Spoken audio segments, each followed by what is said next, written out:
I'm a bit concerned about this, Mrs. W. Remember that mole when we found him tunnelling through our onion bed?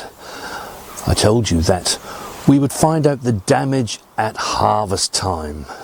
Well, today is that day. We're going to be harvesting our onion bed, and in this video we'll tell you how to know when your onions are ready, how to harvest them, and also how to cure them for long-term storage. Also, we'll tell you a bit later the one thing that you should not be doing to your onions.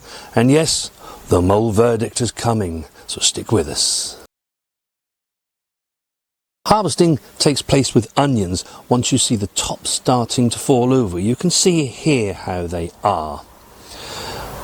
That's just the onion saying, I've finished my growing now, and now I just need to sit in this soil until next year when spring arrives, and then we can complete our journey and set seed. But of course for us, we don't want that. We want to eat the bulb.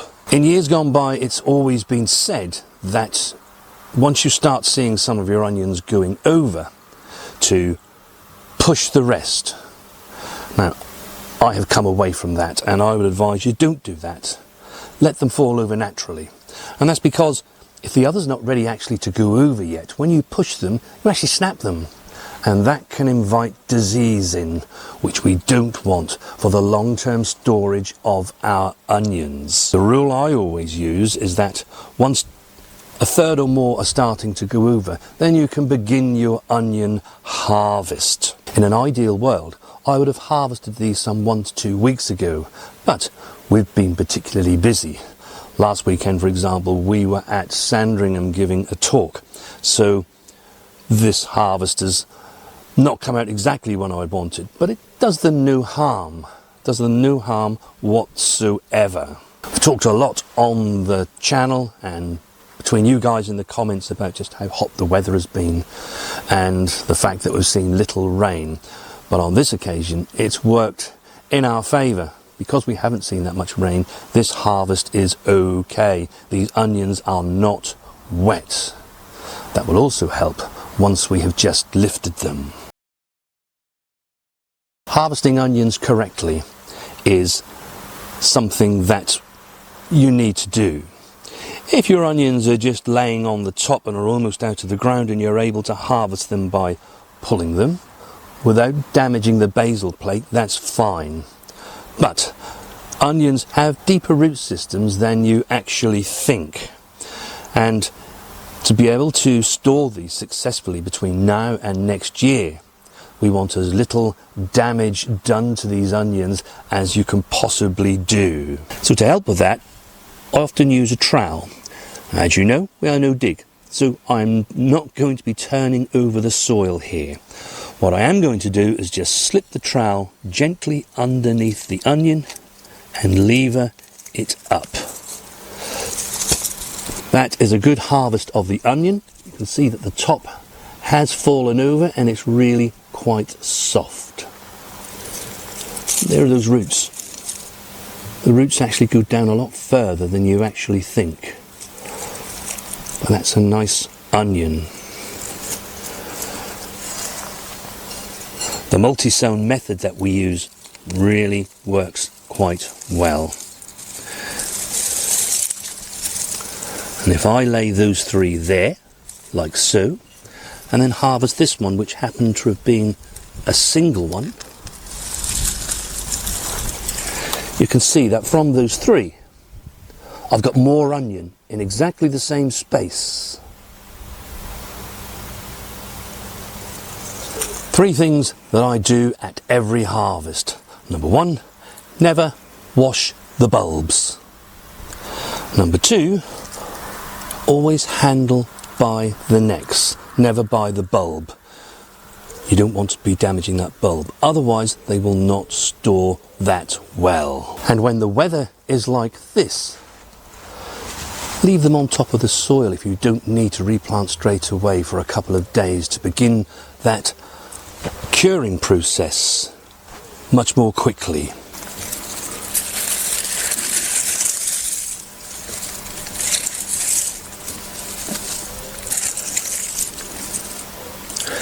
whichever way you're going to be doing this, they want to be stored on a single level. So once this row is completed, the next ones go here. Don't stack them on top of each other. They want to be on a single level. Have a look at the necks. Check the bulb. If there's any nicks or any holes in them whatsoever, then discard those from storage, take them straight down to the kitchen and use them immediately. You can see here, this one has... Oh yeah, it's been nibbled by the looks of it, I think. So, slug or something maybe. This will not stay in this basket. It will come out, go to one side, and Mrs. W will use that today. I will. I'm making some coleslaw today. The bit you've been waiting for. What happened to this onion bed? Well, on the surface of it, I can see that many of the onions are on the small side. And of course, that will be down to Mr. Mole working his way through here. We tried as often as possible to get these pushed back into the soil. You can see here that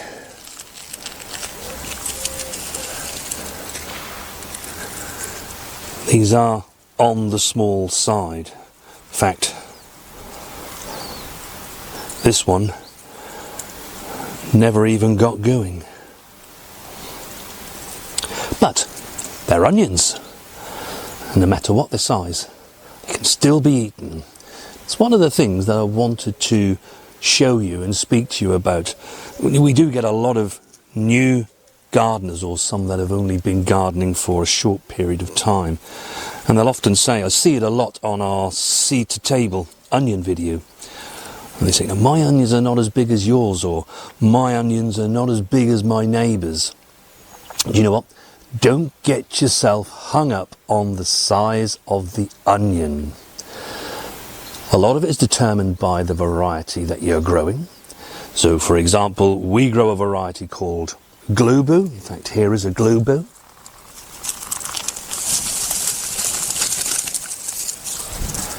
And you can see that's grown to quite a nice size. I've grown them much bigger than this.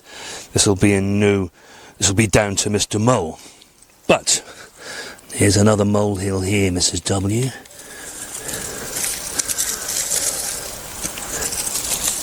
This is a Bedfordshire champion. Globu was in F1. Will have been bred over the years to produce nice large bulbs. I really only grow these onions for exhibition. And when you see people with huge bulbs, they will have done something with that to make those bulbs grow absolutely massive, because they want to show it on the show bench. Whereas for us, the kitchen gardener, onions this size are ideal. And let me tell you, what I have found is that when the onions get large, they lose their potency. They're not as strong. The smaller the onion, the stronger the taste is. So don't beat yourself up about size. It has much to do with the variety you're growing, the growing conditions you're facing during the year. Look at us. It's not been a catastrophe, but it's not been our best onion harvest by far. We learn from it and move on. And one of the great things about this channel is that we have a great and thriving community, which I'm extremely proud of. And you all come up with various ways, no matter what it is. In this case it was Mr. Mole. But you'll all remind us about things that you've done, what's worked for you.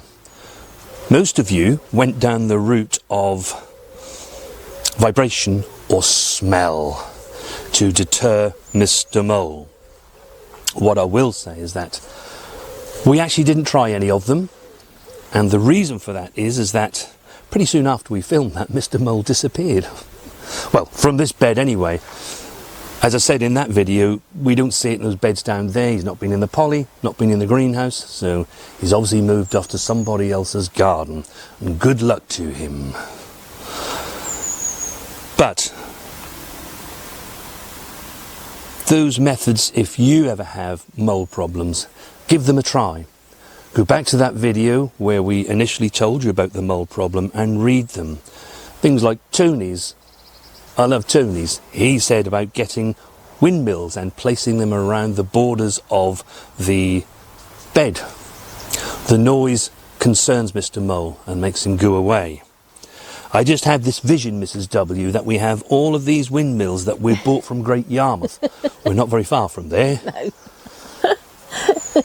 We could put sand layer on top, couldn't we? We could make a little beach. But I love that. They're really inventive ideas.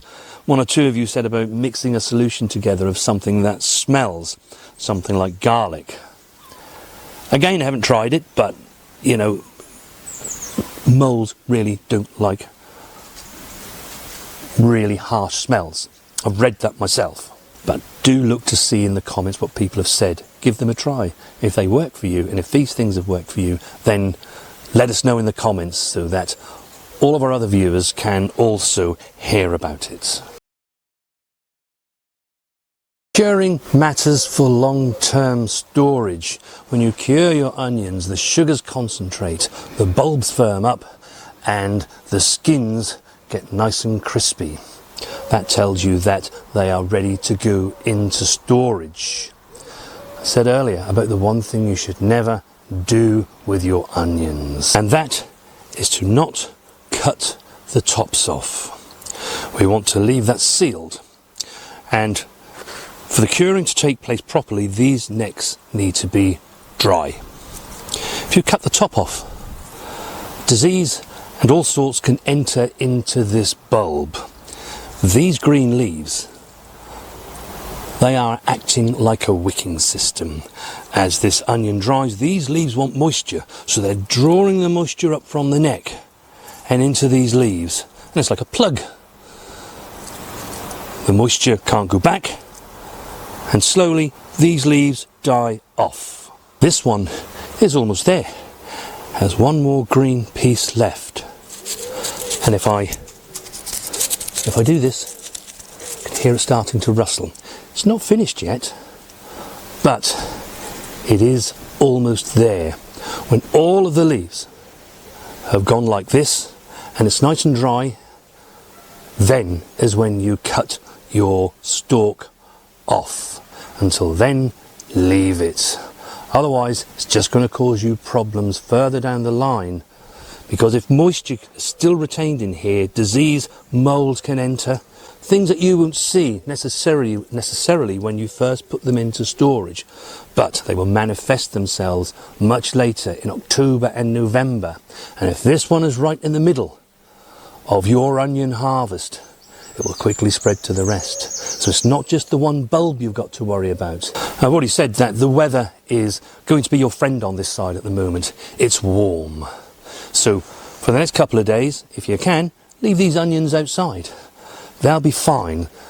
Clearly, if it's going to rain, if you spot there's going to be some rain in the forecast, then take them in. It's not so much the sunshine that you want, it's the warmth and the air. So if it's a warm day and there's a bit of a breeze, there is a slight one today, I can feel it now, that's ideal to start these onions and get them going. I'm often asked how long it takes for the onions to cure. Well, that's quite a difficult question to answer. How long is a piece of string? What are your exact conditions? Under supreme conditions, within a couple of weeks or so, these would be ready. For myself and Mrs. W, here in our no-dig Norfolk garden, they normally go down to our garage, which has open sides now. We don't use it as a garage anymore. And these sit on shelves there. Now, that can take a little bit longer, sometimes 4, 5, sometimes even 6 weeks. It will very much depend on the conditions. But a word of warning for you, and do heed this because I've actually done this before. It's very hot at the moment. Do not put them in your greenhouse or your poly. The temperatures there will get so hot that instead of curing the onions, it will cook them. It actually happened to myself and Mrs. W a few years back when we had a really hot summer. I thought, yeah, the greenhouse is the ideal place. We came in there and all we could use the onions for was to put them on our burgers. So, yeah, take it from an old one. don't put them in a place like that because they will cook and not cure. At the beginning of this year, as always, our target was to grow and be able to store 400 onions. But the verdict is that we have 245 from those 400. So the mole damage is real. There wasn't a huge amount we could do about that. It happened without us even knowing. We just came out and saw what was happening. The method is good. You can see where the onions have grown. They're great onions. But nevertheless, our target is down. What I am glad about is that we actually planted more shallots this year than we normally do. So we have just over 100 of these Zebrune shallots, and you can see the great thing about the Zebrune shallot is it's quite a nice large shallot, much more concentrated in flavour. So I guess overall we could say that we actually got 345 alliums to use, and that's all about assessing the situation and what can you do about it. I did say at the time that in this bed beside me here we were just going to put some shallots because we do like to use some shallots, but once we saw what had happened there, we used the extra sowings that we had made at the beginning of the year and immediately put them into here. So that's kind of saved our harvest. There is always an upside to everything, and there's always something you can do about it. It's when you don't have the knowledge or know exactly what you can do and get away with when you start to panic. Try not to panic. There is always a way around something, and we found that way, and as you can see, it's not so bad after all. Now do let us know how your onion harvest has been. Hopefully Mr. Mole has not been after yours and you've hauled in a really great onion harvest. And remember, healthy soil equals healthy plants that give you bigger harvests. If you like this video, do leave us a like and share with any other gardeners that you know. That helps myself and Mrs. W really spread our message, and we can get to more and more people. If you're not subscribed to the channel yet, then why not subscribe to the channel? In that way you won't miss any videos that we upload to the channel. You see it all here, not just the great stuff, but when things don't go quite so well too. Now it will soon be time actually to be transplanting onions once again. If you're going through overwinter onions, that sowing window is coming up very, very soon. If you want to know more about this, plus anything else you could be sowing during the month of August, then this is the video for you.